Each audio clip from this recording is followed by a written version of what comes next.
Hi, everybody. Welcome to Am I the Asshole podcast. I am joined today by a very special guest. That's right, people. My first TikTok friend, an actual IRL TikTok connect, joined today by @LawyerLemore. Was I really your first TikTok friend? I've never met someone off TikTok before. Oh my God. I'm so flattered. Yeah. Wow. So I don't know what happened. I remember I was trying to flirt with you at some point, asking you your Starbucks drink. You're like, I don't drink Starbucks. Rejected. Rejected. You asked me what my fave Starbucks drink was. Yes. Starbs. Wow. I just went in with the Starbucks. So how could you think I thought you were flirting with me? I know. It was a terrible flirt. I'm not very good at it. Yeah, you're not. But you post kind of, you are, well, tell the people who you're a lawyer. I'm a lawyer. I'm a family law attorney, yes, in LA. And I post about celebrity divorces on my TikTok. That's what I primarily post about. Which is like relevant to what you do. So it's kind of like marketing in a way. Have you actually gotten clients from talking about these? So I get a lot of clients from Instagram. I get a lot of clients from Facebook. And I had one girl reach out to me from TikTok. I don't know how she found my email address though, because how did you find it? I don't know. Right. But her email was really sweet too. It was kind of like, I think we would really vibe. I'm going through X, Y, and Z. I really want to talk to you. But it was an old email address and I saw it like 3 weeks after she sent it. Yeah. She got the wrong email. So one thing that I think is funny that we've talked about a little bit is, it's not cheap. Attorneys are not cheap. Notoriously, the lawyers make all the money. And, you've had to do that classic thing where you're like, just so you know, like, because, you're catching people at the worst moment in their life, probably. Right. And then you've got to do that thing where, like, just so you know, you're being billed for this time, like, because they're using you as a therapist or whatever. Yes, that's exactly right. I often have to remind them they're going to go through their retainer before I step into court, and they're going to have to pay me again. Oh, no. Yeah, it's really rough. But so this is a very frequent thing where they'll start to pour out to you and be emotional to you. Oh, 100%. That's yes, so funny. 100%. Yes. Lawyer's like the only job that can make a therapist seem cheap. It's like, oh, that's you don't funny. even want to know. Oh, yeah. So I've asked you about this before as well. I've picked your brain on all these matters, but you're in the weeds. You're catching people. What's causing these divorces? What I see most of the time is either finances, right, or someone cheated. Really? Right. And I'll tell you, the cheating has occurred multiple times, most of the time. Right. And so it's not a one-off. It's almost never a one-off. And there's cheating in almost all of the divorces I see, to be completely honest. There's been at least one incident, right? Or, maybe someone didn't find out, but a month after filing for divorce, the other person is in a very serious relationship and you're wondering, how the fuck did that happen? Where was the time? Right? Yeah. So, it happens all the time. Interesting. So then with the finances, is it that things have reached a point, or do you think, we're going to get into lots of prenup stuff, but do you think, is it a miscommunication that kind of gets worse over time, or what is this financial, what is the problem? The problem most of the time is one person. So the dynamic I see in LA most of the time is they have decided one person's going to start working, right? They're going to be the breadwinner. Right. And then the other person is going to be a stay-at-home parent. And right? that was pre-established, or you're saying that's something that just happened in the relationship? That's something that just happened, right? But they talked about it a little bit, or they fell into it, or whatever it was. But that in turn always turns into, I control the money and what you do with the money, right? And I'm basically going to tell you what you can and can't do, right? And now especially, there's this, how do I say it? There's been, the tides have turned, have shifted, right? Okay. A lot of people, and it might be that once the children get to a certain age, the parent who's been staying at home kind of wants their own life. Of course. And that's when, the dynamic between the two adults in the household just, it's time for a change. And if they're not on the same page, one's out. So what does that look like? So and first of all, is it what I would expect gender wise, with a male breadwinner? Yes. Oh, it is. So it's not. This is not the flippening really of women making more money than men. This is still very traditional. Yes, but what I have seen is so by the time these couples are getting divorced, the wife is now making money. Okay. But that person will still want to request that the breadwinner pays them X amount every month because they're just used to that. Yeah, to maintain their lifestyle. Right. Okay. But what the court will say is you can maintain a standard living. Like, you're fine. You don't need money from this other person. And they'll be very upset. I have to tell a lot of clients, like, you're very, very lucky that you can stand on your own 2 feet. And they hate hearing that because they're like, but I didn't do that during the marriage. And I'm like, I understand. And we can still request money, but it's not probably the amount that you think because you're also working. So with men and women, you often hear the question of, should I stop working as much? Maybe I shouldn't take so many overtime shifts while we're going through the litigation process, right? And my advice is do whatever you want. Well, wait, but is it bad to take more overtime? Well, strategically? Yes. Oh, I think so. Yeah, you don't want to be making a lot of money when you're going through a divorce. Okay, because that will affect your prospects. Absolutely. So COVID was really, there's absolutely a game. COVID really helped a lot of high net worth individuals, doctors, a lot of attorneys, right? Those types of people who were in the middle of a divorce. I have no income now. No one can come to my plastic surgery office to get anything done. So I can't pay you a monthly support amount because I have no money coming in. Wow. So that was a great time to get divorced. Or be in the middle of a very contentious divorce. Yeah. Now we were talking a little bit about juicy stories, and you mentioned that this is really funny that in LA it's this trope of, someone's always cheating with the trainer or the pool boy. Yes. That was something that when I first went into family law, I really thought, maybe there's one scandalous story in the neighborhood, right? Maybe just one and everyone might know about it. It's every single fucking couple. Every single couple. And the more wealth that exists in the family, the crazier the cheating is. It's like they'll cheat with their trainer. Right. They'll cheat with the pool boy. Like, it's very typical textbook, like TV show cheating. It's very weird. It doesn't go into the deep, rich stuff like the art, the guy restoring the art piece that you put your elbow through. It's always the pool boy. It's always the pool boy. The cook? Did we see any chefs? The personal chef? No, I haven't seen any personal chef. I've seen the trainer multiple times over. Trainer's the way in. Yeah. Be a trainer, people. Yeah. If you can. Yeah, I think so. I think that's where it's at. So pool maintenance or extreme fitness. That makes sense because the pool boy, obviously he's kind of cut. He's got his shirt off. He's kind of just showing off the goods out there. I haven't really seen that many hot pool boys. Oh, really? It's just it's the role of the pool boy that's I think sexy. It's the role, and I think it's the time of day they come to the house. Ooh, right? Yes, they're always there at 2. We're by ourselves. Hi, how are you? Yeah, I think it's that. 12. It's noon. It's lunch. You're like, am I hungry or do I want to ruin my life and fuck the pool boy? There we go. Never a pool girl. Am I right there? You don't really hear about a pool girl. I mean, what female would want that job? Isn't it a little strenuous? Satisfying, I guess so. You've got to kind of move the net back and forth there and scrub the sides. Truthfully, I know very little about pool maintenance. Yeah, I'm realizing same. COVID, terrible time to divorce a pool boy. The timing there. They had legendary income. All right, so you, on your TikTok, you cover a lot of celeb news, and I'm exposed to this on Twitter and stuff, and I watch your TikToks, but we were talking about Olivia Munn, John Mulaney. Oh, yeah. There's a lot of juice here. I mean, John Mulaney, I think is fair to say, the darling of the internet. Everybody loves John Mulaney.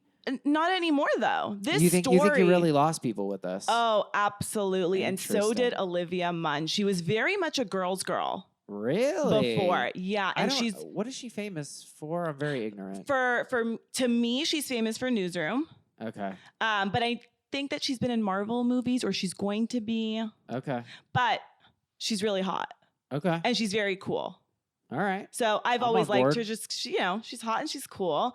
And she, she's in the middle of what people are assuming is a love triangle. But if you think about it, it really wasn't. It was John Mulaney. Yeah. Right. His friends and his wife had an intervention. Right. Right. This was or this is like mid-COVID in January of 2021, something like that? 2020.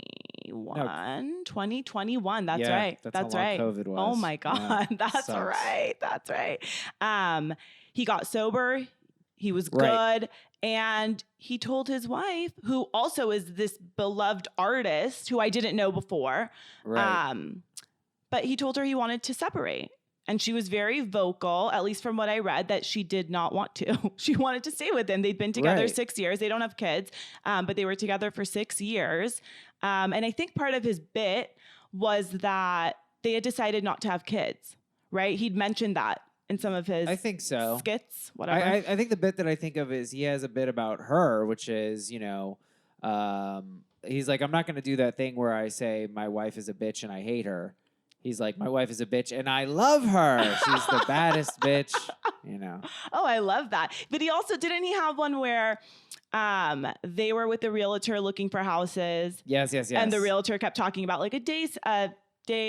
Right. This could be a kid's room. This could be a room for a kid. This is the trash can out in the front lawn. Or it could be a nice room for the kids. It's nice room for the kids. It's a great bit. Yes. I'm absolutely destroying it. No. You got closer to it than I did. But that's a famous bit by him, right? And he talks about how we've decided not to have kids. Right. So everyone knew this about him and his wife, right? Mm-hmm. But he got sober, asked for a separation, filed for divorce. A month later, he's dating Olivia Munn, who's so hot. Right. And then a couple of months later, she's pregnant. Insane. It just doesn't look good. It just doesn't look good. And we don't know everything, right? We don't, it could have been an accidental pregnancy, although I know that Olivia Munn froze her eggs. So I don't know if they decide. Whoa. I don't know what they did. But she's pregnant with his baby. I would argue here to steal from Mulaney, this is an interpersonal horse in a hospital if I ever heard of one, sir. With all due respect. So then there's all this drama going on. Is there any legal implications to any of this? Is this just optics, really? It's a bad look for him, and some people have. It's a really bad look for him. Yeah. It's a really bad look for him. And, when you think about what might happen in their divorce, he's going to say, I'm going to have more expenses now because I have a baby on the way, which might mean less money. That plays in his favor? Yeah. Ooh, you hate to hear it. Yeah. Wow. Part of his expenses. So if his wife is filing to get spousal support, right? Part of his expenses are this new baby. Okay, so just while we're here, because I'm confused. So, obviously, I know his wife is very successful in her own right, but probably, I don't know this, but probably Mulaney's the breadwinner because he probably makes millions of dollars a year or something like that. So my cue for you is on this lifestyle question. If there's no kids and everybody's working in the household, but one person makes vastly more, the alimony, you don't get to live that life indefinitely, or you do? I don't really understand how that works. So when you think of it from a math perspective, that one breadwinner cannot uphold the same standard of living for now 2 people. It's just not possible. Right, because they were living in a shared household or whatever. Exactly. Right, of course. Exactly. But what the court will look at is how much do each of them make? What kind of lifestyle did they have while they were married? Right. And what are their financial obligations? Part of his obligations are the kid, right? Part of his expenses are going to be the new kid that he had. Right. And no, spousal support is not indefinitely. So they were married for 6 years. Okay. So she's probably looking at, and again, only if she's requesting it, only if there really is a big disparity between their incomes, right? Which I don't know. Probably there is. Probably there is, but I don't know. Yeah. She's looking at potentially 3 years of spousal support. And let's just half the length of the marriage. Half the length of the marriage. And then to throw some numbers out here, let's say Mulaney makes $1 million a year and she makes $100,000 a year. What kind of spousal support is that? Those numbers going to kind of yield someone? I would think upwards of $10,000-$15,000 a month, maybe more. Oh, whoa. Yeah. Okay. Probably $10,000. So you're going to get about you double your maybe salary more. there. Oh, yeah. Okay, interesting. Oh, yeah. And that will last for half the length of the marriage. Half the length of the marriage. So if you're married for less than 10 years, it's typically half the length of the marriage. Now, if she starts living with a guy, right, who is her partner and they're splitting expenses and they're doing this and that, John could potentially modify spousal support because of that, right? And if she gets married, right? Wait, but how would John hear if John has to hear about it? Yeah, he has to know about it. So sometimes they don't know. So if you hide it, if she's like, oh, I'm totally not dating anyone, but then she slips up and posts on her Insta story, she can get got that way? Oh, yeah. Insta stories are a huge threat to spousal support. So I'll tell you this, and I don't think a lot of people even think about this. Family law is very he said, she said. Really? Right? Now that is a juicy quote. It has to be. That is a juicy quote if I ever heard one. It has to be because you're not, I hope, in this relationship and married to someone and trying to collect evidence. That's not how people live, right? I hope not. So what you have is you go to your lawyer's office and I'm asking you, show me screenshots from his Instagram. What kind of car does he drive? God. When did he buy it? Download all of his videos, take screen recordings, go to his Facebook, and do it all before you file because he's about to put you on private. Ooh. Yeah. And I advise clients to put all of their socials on private. And this is what I do. I think some other attorneys have caught on. Maybe I shouldn't even say, but just look out for the new friend requests when you're going through a divorce. Because they could be they could be a little trick. They could be a legal bot. Yeah. Wow. Yeah. I think this whole episode is worth this one quote. This is amazing. Family law is very he said, she said. It makes perfect sense to me. It's very drama. It's what else could it be? It's not like you have video cameras in the house. I hope not. So yeah, people do, and those are crazy. Those are crazy too. Yeah, that's come up. That's come up. It's come up. Yeah. It's very it's very fucking weird. This is reminding me. I had a friend. They had a pet sitter. No cheating, but she was naked. They caught her naked, and they didn't even confront her. They just let her go. But she was walking around the house naked. They told her they have cameras, and she's just like, "Nah, I'm just gonna be naked." I guess she forgot. Naked alone with the dog. Naked in the living room, just walking around. But sitting on their chairs. No, and their I don't couches? know if she sat. I don't know if she sat, but it was enough to be like, "Why are you parading around the house naked, sweetheart?" The fuck. That is weird. That's fucking weird. Well, guys, we've got one heck of a juicy app. Please rate, review, and subscribe. You should follow Lamore on TikTok at Lawyer Lamore, right? Yes. The juiciest celeb gossip. Juiciest on all of the TikTok, as far as I'm concerned. People, I'm so excited. I'm so excited because it is a Reddit trope. Just get a lawyer. Like that is like a Reddit cliche. Oh my God, everything. It's like annoying. Oh, really? People be like, my wife drank my milkshake. Get a lawyer. It's like, okay, I don't think this needs to be litigated. Ooh, okay. So I see your AITApod.com hat. Yes. I want Just Get a Lawyer merch. Just Get a Lawyer merch? Oh, we can do that for you. That's really good. Just Get a Lawyer. Absolutely. Oh, I love it. All day. And there's lots of stuff Sarah and I try our best, but we don't know.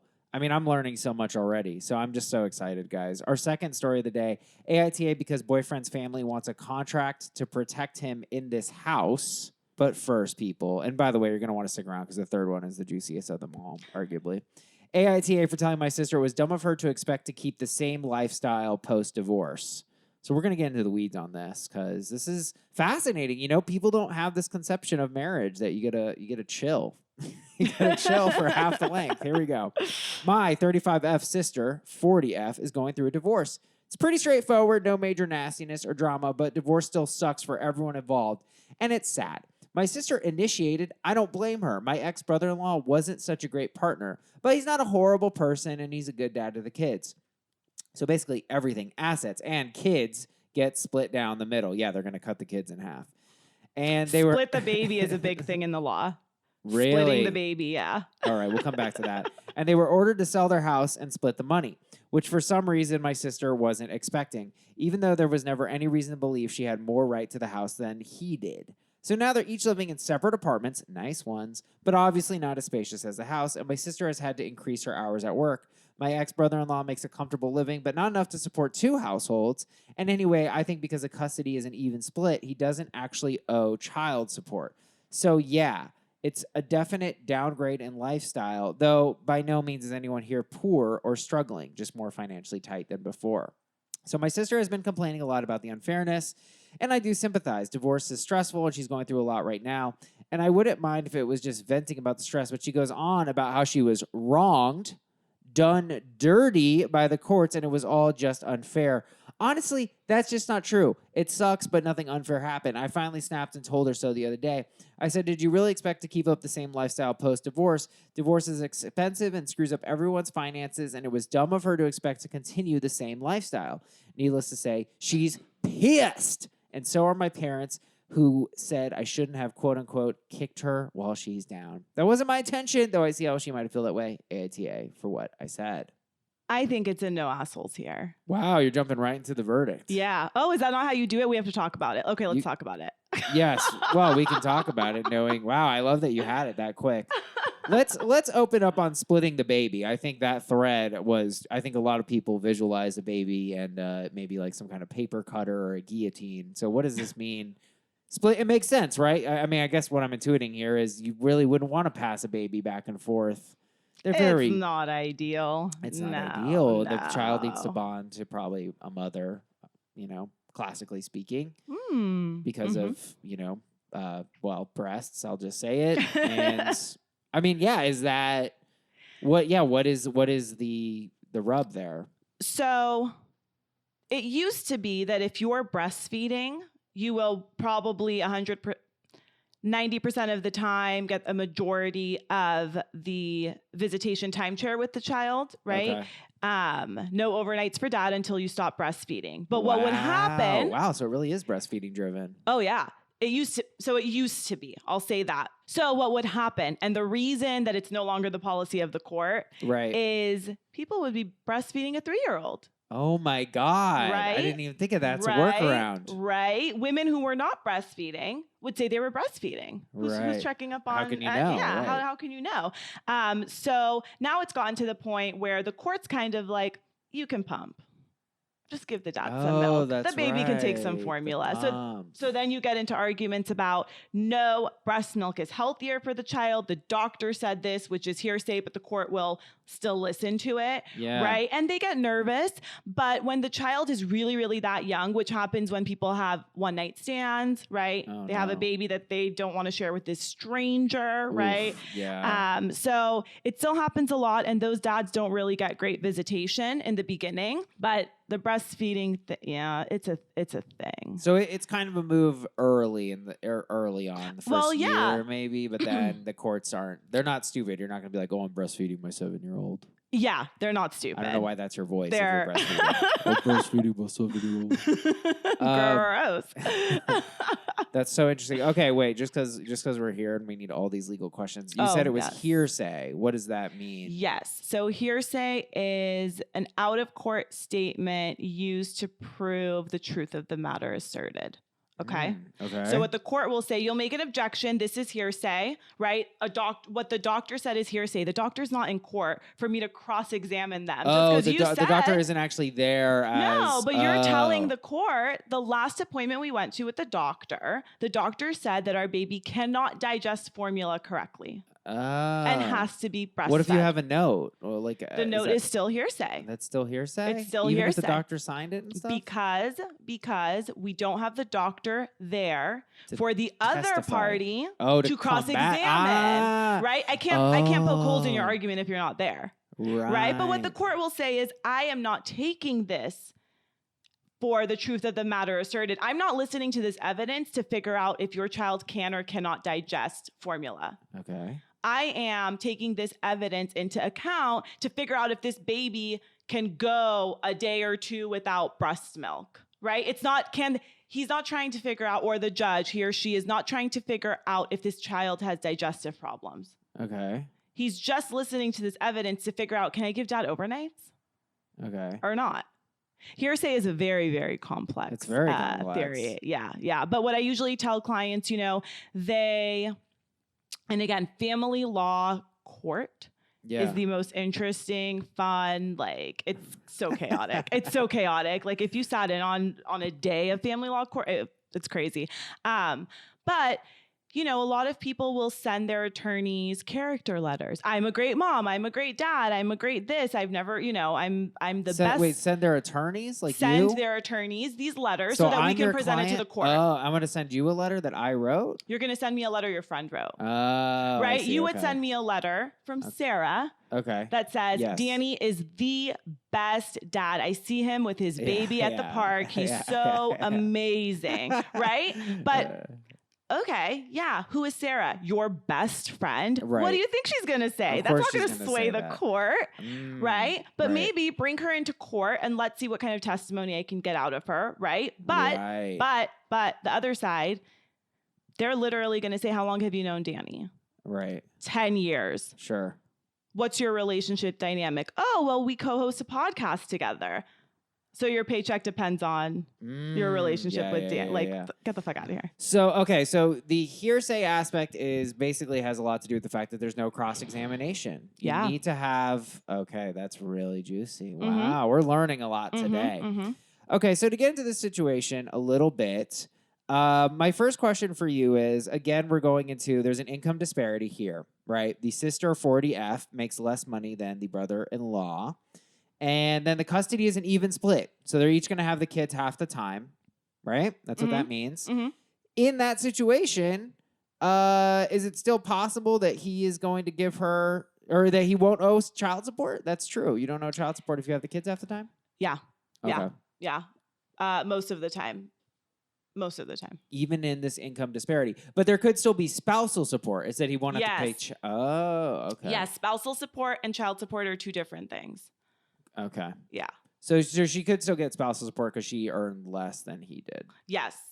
Got it. Yes. So then doesn't that get all finicky though? Like, let's say the kids go to a private school and they're going to split that expense evenly. Isn't she kind of going to be screwed? Or I guess the idea is the spousal support will help her there.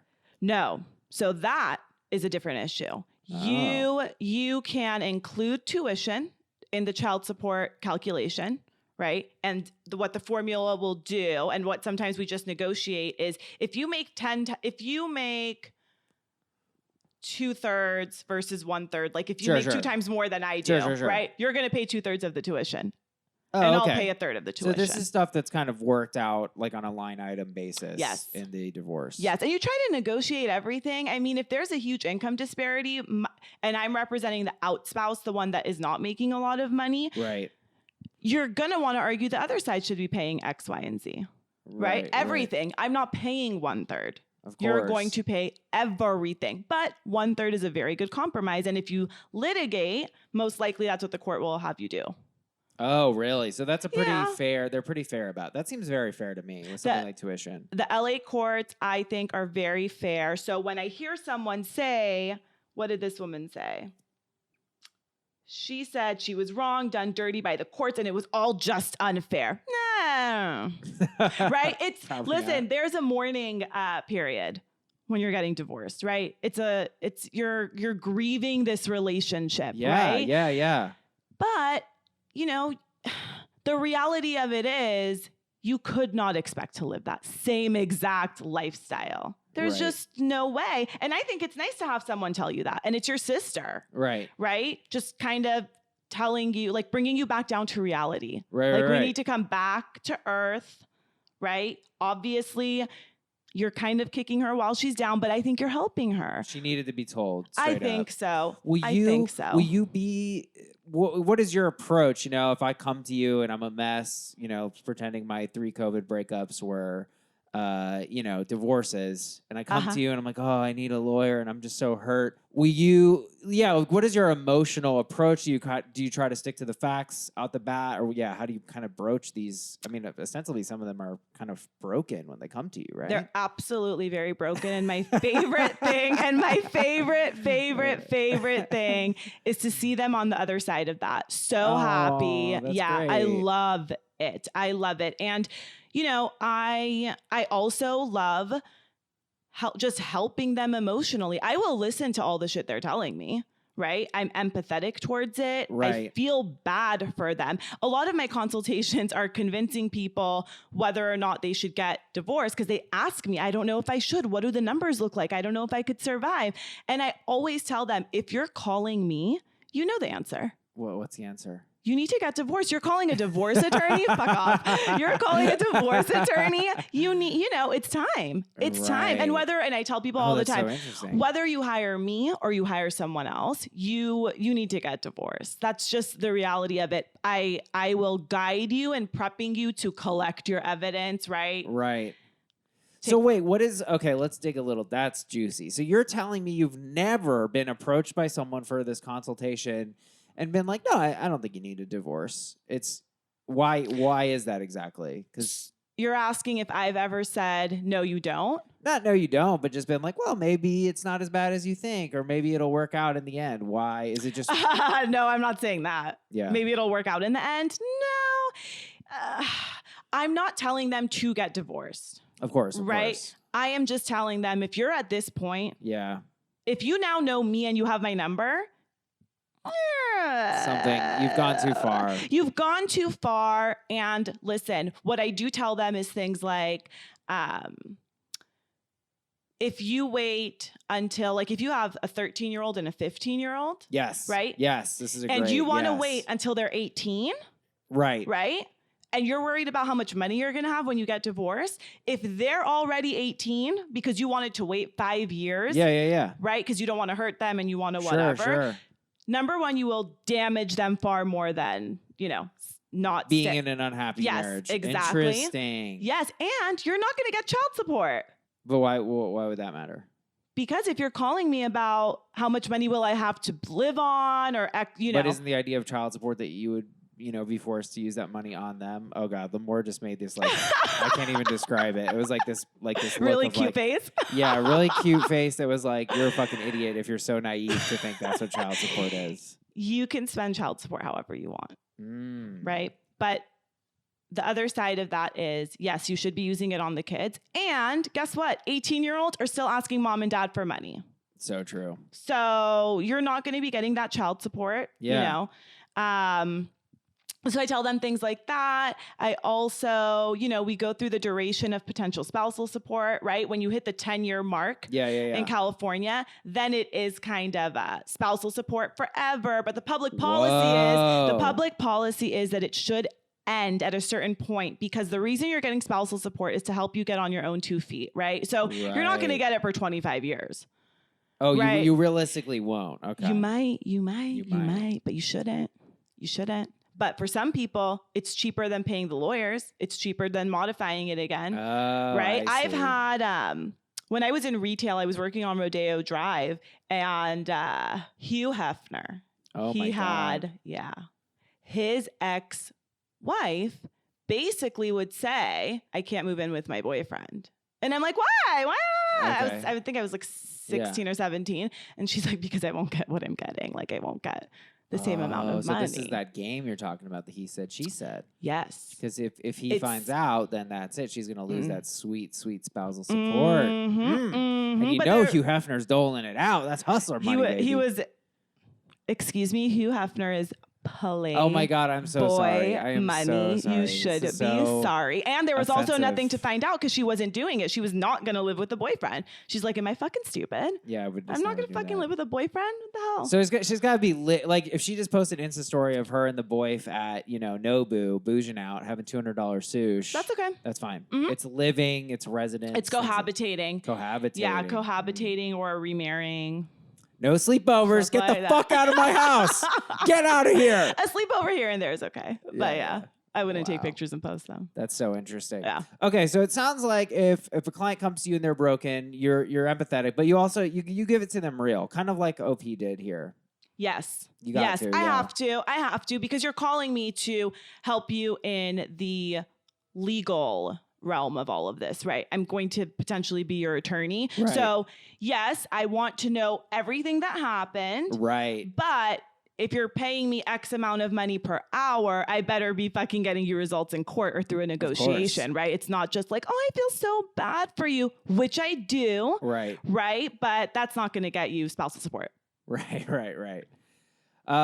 Okay, so this is good here. This is good. Yeah, let's read some comments. UniC Beto writes, I'm going against a grain here, but YTA. In the comments, you mentioned your sister was working part-time and sacrificed her career. Okay, so let's actually, I think I have did she say that? Yeah, there's an edit. There's an edit. Sacrifice her career and earnings to be the primary caregiver of the kids. And you mentioned her husband didn't treat her right in the original post. If you didn't treat her right, why are you blaming her for the divorce? Of course, YTA.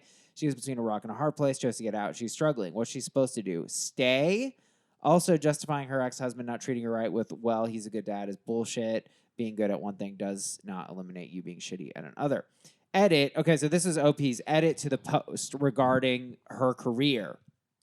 She scaled back all those years, but she did keep part-time. So while she did take a hit to her earnings, she stayed relevant and was able to take a promotion that she had been offered in the past but had declined so as to keep her lower, flexible hours. Also, I'll note the kids are now 14 and 15, so childcare isn't a concern and hasn't been for a few years now.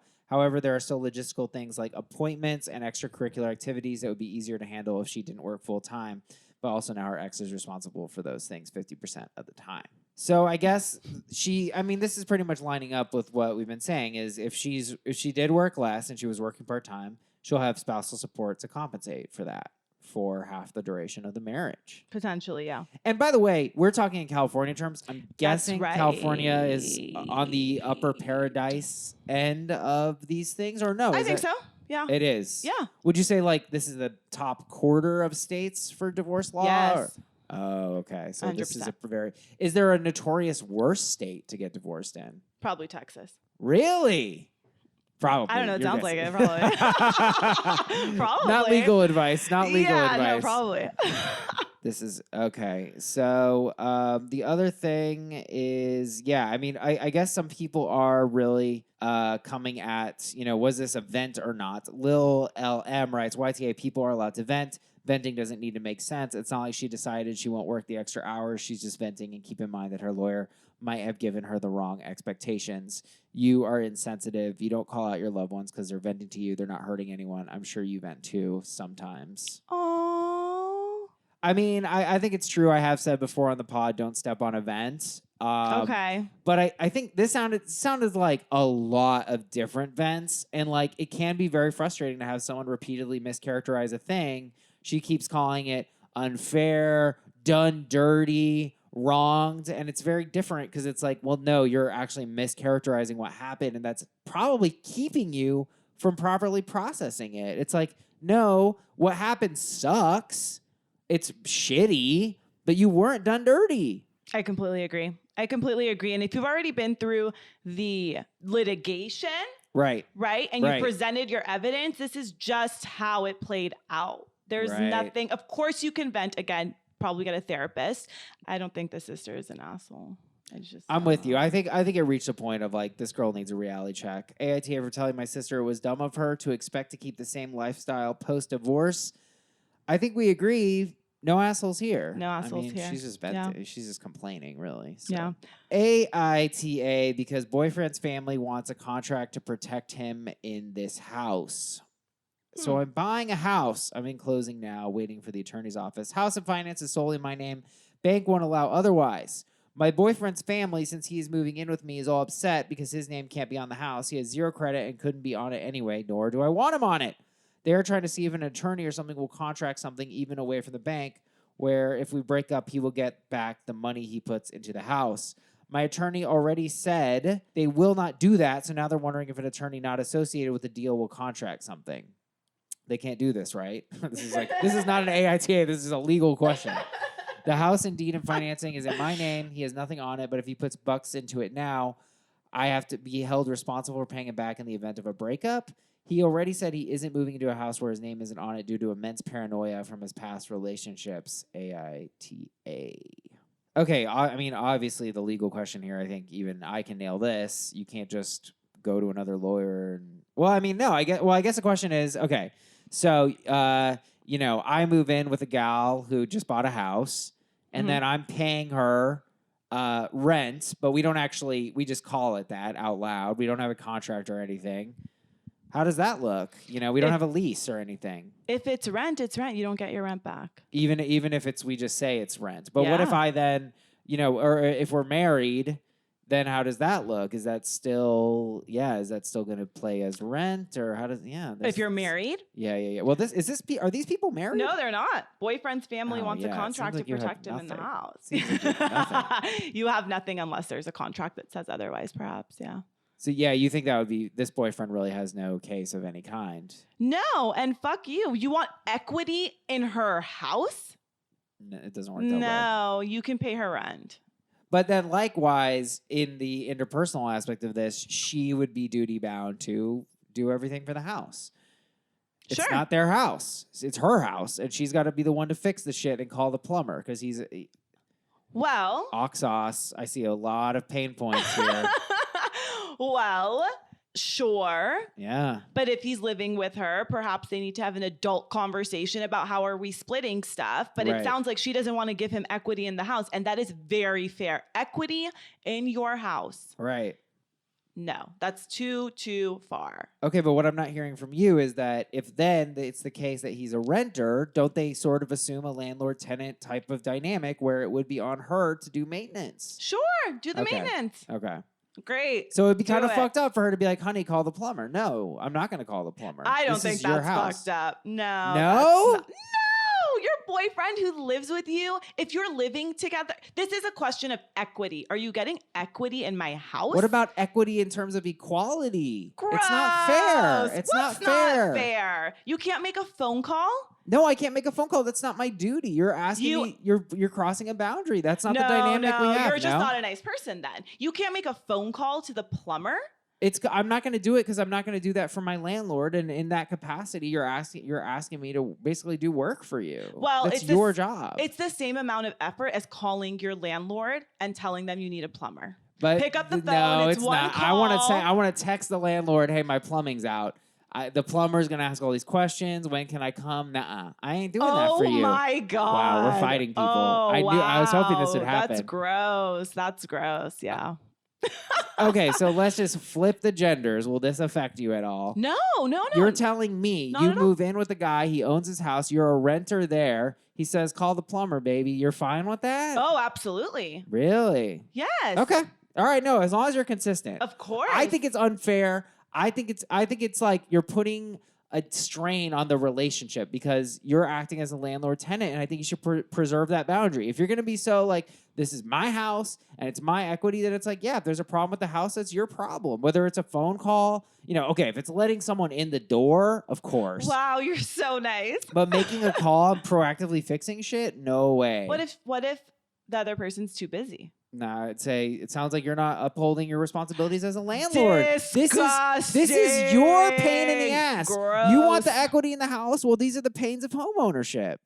No. Right? If you listen to me. Okay. Oh my God. You're scaring me now. Equity in a house. Huge. Is different than maintaining the house. But that's the whole point. You get the equity because you're doing the maintaining. No? That's fine. But if you are not married and you are just living with me. Yes.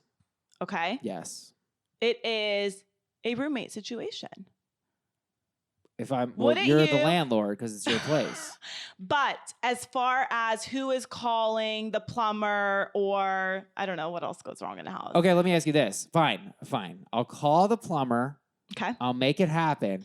But I'm paying the plumber. Is that what you're going to say? That's what you say. Who's paying for it? I think either way is fine. No. How can you say that? Well, no. This You're is what I mean. Stick the tenant? Either the homeowner pays fully for that, or they split it if they've had a conversation about things like that. I think either way is fine, but in no world do I. It defaults to the homeowner. It defaults to the homeowner. However, I can live with this. Wow. What's the issue with the house? Like, is the plumbing fucked up because of you? Oh, you have to pay for it. No, it's just old. It's an old. Oh, it's just old. Oh, it's the homeowner probably having to pay for it. Okay, I see. That's where your head was at. You were at a condition where somebody fucked something up. Yeah, of course. I think that's of course. If you put a hole through the wall because you're mad because your girlfriend's making you call the plumber, you got to pay for the hole, of course. Oh boy, woo! That was supposed to be funny. That was supposed to be funny. It was supposed to. Oh, yeah, it was supposed to be funny. Boy. I agree. I guess we're not moving in together after all this. Let me we're tell you, we're getting it in writing. We might writing. get married, but we're not getting. I'm getting everything in writing. I'm getting it all in writing. Stormy Weathers 321 NTA and your boyfriend's family sounds controlling as hell. It's your house. If this is going to be an issue, don't let him move in. give him back his $500 and tell him to rent his own place. Wait, was it just $500? Yeah, or is this person being?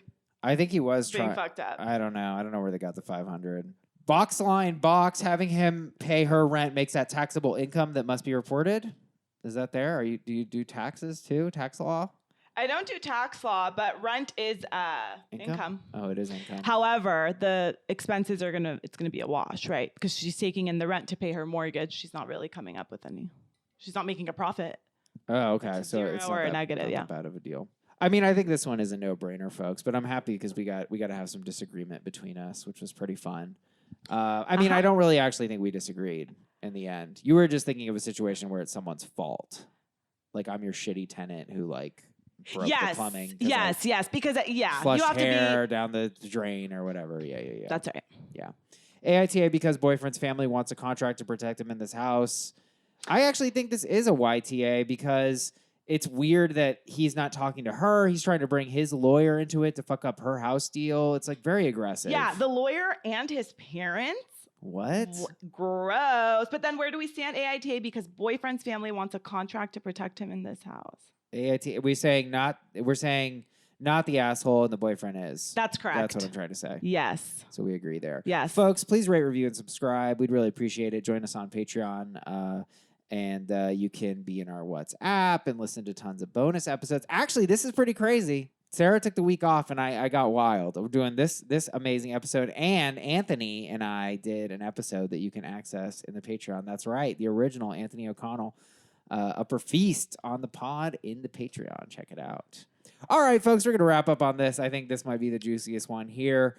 AITA for putting my foot down with regards to my debt situation with my fiance. Ooh. Here we go. We're getting some light pool boy vibes here. For some background, I'm 24F. My fiance is 28M. We've been dating for around 3 years. That's a little weird. No, it's not. He was 25. She was 21. That's okay. Yeah. We met at a yoga class I taught. We love a yoga shit, people. My fiance comes from amazing wealth. Ooh, amazing wealth. Wealth. That's when you know. Not riches, not money. Wealth, people.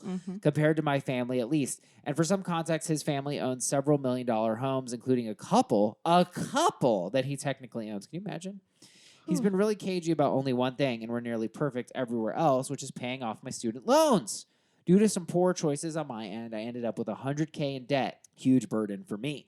Given the circumstances and the rates I have to pay, not to mention its effect on my credit score and upward mobility from a career perspective. What? We've largely agreed that he'll pay things off once we settle down, which is his family's way of telling us to get married. Okay. With the wedding less than 3 months away, he's getting cold feet. His dad is fine, but he doesn't want to go behind my fiance's back. I'm aghast. Ooh, you rarely hear about being aghast. And indignant that he's suddenly pulling out of something we talked about. And it worries me that the future where in marriage, he's going to be strict with his money and my money, which is not what I have in mind. Well, of course it's not. Why would you want him to be strict with his money? Yeah. Given his family's wealth, I will be signing a prenup of sorts. And I've spoken to a family friend who is a lawyer who agrees that it's not an onerous thing. What does onerous mean? Counsel? Onerous means of task, duty, or responsibility involving an amount of effort and difficulty that is oppressively burdensome. Okay. Spoken to a family friend who's a lawyer who agrees that it's not an aggressively burdensome thing. With all of that down, I'm disappointed and hurt to see him go back on his word. I want to put my foot down and insist on this before we get married. I want him to follow through or at least set up a payment plan in the next few months. In all stress of wedding planning, he's conveniently pushing away this convo, which is his way of avoiding it. I wonder how things will be after the marriage, and this is something I don't want to think about. What should I do? AITA, if he's the one who backed off on a promise, it means a lot to me and helps me immensely in my career and work-life situation. How does this help you in your career? She's really stretching. What is she talking about? And wealth? The only way I could defend that claim is maybe she's trying to say I could start my own yoga studio if I had capital. Oh, I see. But I don't know. Then I feel like why wouldn't she just say that? I guess that's the only argument I could stretch for her. Yeah, it feels like she's just trying to make it sound like he's going to be holding her back if he doesn't do this. Exactly. She's trying to paint a picture. I guess, though, I can defend her a little bit because, look, I think this is painful. And I think we all agree, despite the kind of commonality of OP's condition where she's in a shit ton of student debt and she studied the, proverbial underwater basket weaving or whatever, I feel for her. And this guy's loaded. I mean, he owns 2 houses and he's 28 years old. $100,000 is like almost a rounding error for him potentially. Sure. It's kind of like, why wouldn't he pay? I guess it's like, I don't know, like you love this girl, you're going to marry her, but you're not going to help her with this. That's kind of why I thought this situation was compelling, because I was like, technically, sure, but God, emotionally, you're not going to help your girl when you have that much money? Well, it's her separate property debt.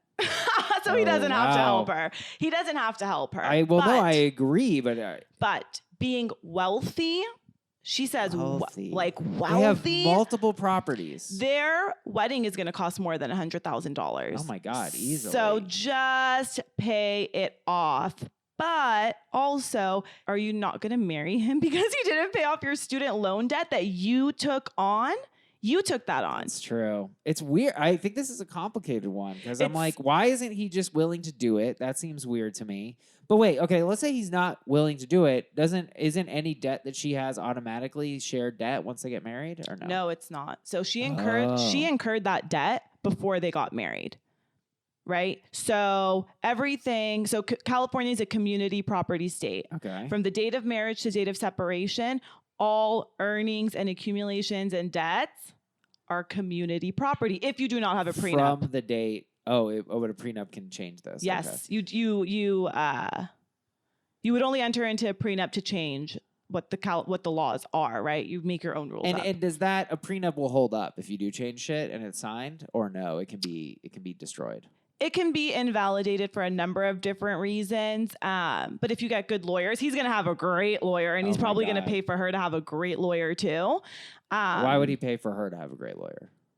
Because he wants to make sure that she understands every single word in that prenup. Oh, so that protects him even more. Oh, yeah. I see. Yeah. Interesting. Yeah. Okay, so basically she has no legal protection here. So I guess we're starting to get into what are the I don't know, for me, like man or woman, this happens to be a rich guy and in kind of a traditional dynamic. For me, I don't understand it, and I understand why she's hurt by it. She's anxious about it, and there is something cringe-inducing about like, yo, I'm in like kind of soul-crushing debt potentially. I don't know how much a yoga instructor makes, and like some of the I've heard of $100,000 loans that have like crazy payments and like 9% interest rates, and like it's soul-crushing because you can't climb out. I wish that I had $100,000 in student loan debt. Because you have more? Is that what you're... Okay, but am I... okay. I wish it was only $100,000. However, you also are a lawyer, and you're very good at what you do. So you're not a yoga instructor. I suspect you make considerably more. Right? Right. But am I right here that $100,000 in debt may not seem like that much, but I've seen the interest on these things. Oh no, you're absolutely right. I know people who can't make a debt. They're barely paying off the interest, and they're so fucked. Absolutely, and $100,000 is still a lot of effing money. And I think the biggest issue here is they had an adult conversation. She was upfront, like, this package includes a $100,000 student loan. Yeah. Right. And they talked about him paying it off. Right. Right. And now. Yeah. He's like, no, I'm not. I spoke to my family. I did this. I did that, which is, that part is really not cool. That part is really not cool. But, kudos to her for being totally upfront about it. It was something that, it sounds like she had that conversation with him because he is wealthy. Yeah. And it sounds like he agreed to pay it off because he is wealthy. Right. So it is kind of gross that now your family and everyone is involved and lawyers are involved, and you're telling me you can't pay $100,000 for my student loan debt that you told me when these other people were not involved in influencing you that you would do. Absolutely. Right. And see, people will try to finagle this on her and say, as some of these comments say, Artorian scribes, right? YTA, it's your debt. You dug this hole. If he's willing to look this as a shared financial burden, you're lucky. He's under no obligation to pay off anything, especially before you even get married. The thing is, I don't agree with that. Pardon me. He said he would. He said he would. She was up front. Yes. She was trying to have an adult conversation, and the prenup talk is an adult conversation too, right? But now all these other people are telling him, no, you're not doing that. No, you're not doing that. Right. But she was upfront and mature about it. If they were now drafting a prenup, And then right? And she's up. like, yes. I'm only going to sign this if you pay $100,000 of my student loan debt. And he's like, I didn't even know you went to school. Like, I met you at a yoga studio. Right. What the hell's going on? That's not what happened. She was up front. I think for me, people get to it. Look, here's the thing, and I'm meaning to go here is that, you know, I did date someone who made considerably more money than me. Right. And it was hurtful for me to learn that, like, she wanted a prenup, and it hurt my feelings because I think, you know, I didn't come from wealth, and so it can be hurtful to get into these things. And I guess my intuition now, you know, and see, it hurts my head to go here because I'm like, there's such a masculine, like, there's associations here, right? Where it's like a man like caring for a woman, being the provider role, right? Because I look at this situation, I'm like, oh my God, if I had 2 residences, so I own $2 million in real estate, and my girl has $100,000 in debt and I can afford trivially, I'm like, of course, I wouldn't even be a question. That's my partner. That's my best friend. That's the person I'm spending the rest of my life with. Just the fact that she has like what, a $500 payment a month. Oh my God, I don't want her to have to deal with that. To me, it's such a no-brainer. And so for someone to be like, oh, well, she's just marrying him for his money. I'm like, well, I guess, but like, good Lord, how could is he not marrying her to help her? When it means so little to her, he's not going to help her out. You're not going to help your best friend. I don't know. Is that crazy? No, it's not crazy. I agree with that. When you have millions of dollars and your partner, your best friend, your life partner, has a $100,000 debt, I mean, good God. And there's a phrase I say on this. I don't know how you're going to feel about this more. I like to say money is real. And I think that the thing is, I agree. It's very real. And when you make, I would say, sub $100,000, even sub $200,000, like, money is very real to you. You have expenses, you have bills. Yes, you're able to save. But when we start to get into the higher tiers of like owning real estate and having, you know, wealth, money that makes you money just because you have money stops being so real to you. It's like, it's all kind of just a game, and it's kind of like all goes up for you. You know what I mean? Because your expenses don't have a big impact on your net worth. Right. But at the lower levels, like where this girl is, I don't know, even if she's killing it as a yoga instructor, making 6 figures, I suspect that payment is brutal for her. And I actually am starting to understand why she's saying, you know, her overall, how did she put it, my work life? Probably just because, like, she feels it. She feels it every month. Yeah. No, I'm with you. And I can't help but to think, like, I know their wedding's going to cost more than the $100,000. Of course. And that really pisses me off. Of course. That really pisses me off. But you know what? Maybe she can work into her prenup that she gets a $20,000 allowance every month. And she could just pay off her debt herself with that allowance. Wow. That's I mean, he's wealthy. Wealthy. He's not rich. He's wealthy with multiple properties. The difference between rich and wealth, huge difference. Oh, my God. Yes. Okay, do we agree on this? Rich people work. That's the problem with rich people. Okay. Wealthy people, they don't work. Or if they work, it's like, well, I guess they work. You know, I get they work to say they work. Yeah. I have a job. Do you have a job?